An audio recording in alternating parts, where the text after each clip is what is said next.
Hi, I just wanted to do a quick video going through a bit of audio stuff that I only just found out about and I'm really excited about because it solves a whole bunch of issues I've had for many, many years, and that is routing audio going from Dorico into Reaper. Audio routing between programs has caused lots of issues for me in the past, and sharing of audio and ASIO and drivers in general. It always feels like it should be straightforward, but it rarely is for me personally. Don't know if it's just against me particularly. So we're going to be using a native tool of Reaper, which is called ReaRoute, to sort this out. We actually make sure that we have this through when we do our initial install, actually asking for the optional functionality and ticking ReaRoute ASIO driver. This is unticked by default, and it's so useful. So yeah, I have Reaper installed already, so we're just going to quit that installer. And what we can do now in, say, any other audio software which we want to like take the audio from, is that we set the device setup so that the ASIO driver, the audio driver there, is going to use ReaRoute, the ASIO driver from ReaRoute, and then setting the stereo outputs to going to Reaper 1 and Reaper 2. That is then what's going to be picked up. So if I hit play, we won't be able to hear anything because, you know, while the driver is running, it's not actually, you know, the audio isn't going anywhere. So what we're going to do is quickly load up an instance of Reaper.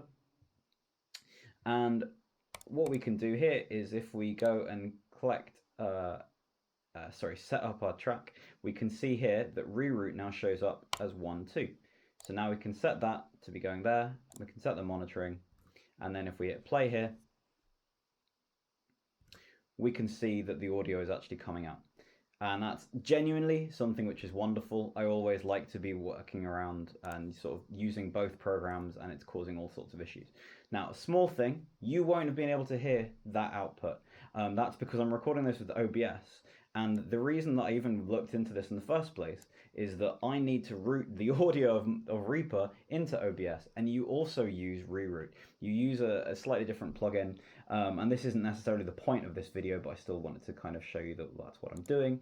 So now what we can do is in Reaper, we set our master tracks outputs to, again, this output of ReaRoute. Now we're going to use channels 3 and 4, because 1 and 2 were Dorico to Reaper. Now we're going to do Reaper to OBS. I'm going to go to that, 3, 4. And so now that's going to come out, and we're going to have the massive recursive thing, hello. And we see I've set up this a source of ASIO with ReaRoute of 3 and 4 as being one of the inputs for OBS for the recording. So if we hit, let's just get my brain around this. So if I hit play here, that's then sending out the audio, which then is getting the audio into OBS. So now we're going from Dorico into Reaper into OBS, which is amazing and wonderful, and I'm so delighted that is the case. Anyway, Merry Christmas. Just wanted to do a quick video because I think that's really, really exciting and really important to do. I've written a blog. I hope that might be useful as well. Take care of yourselves.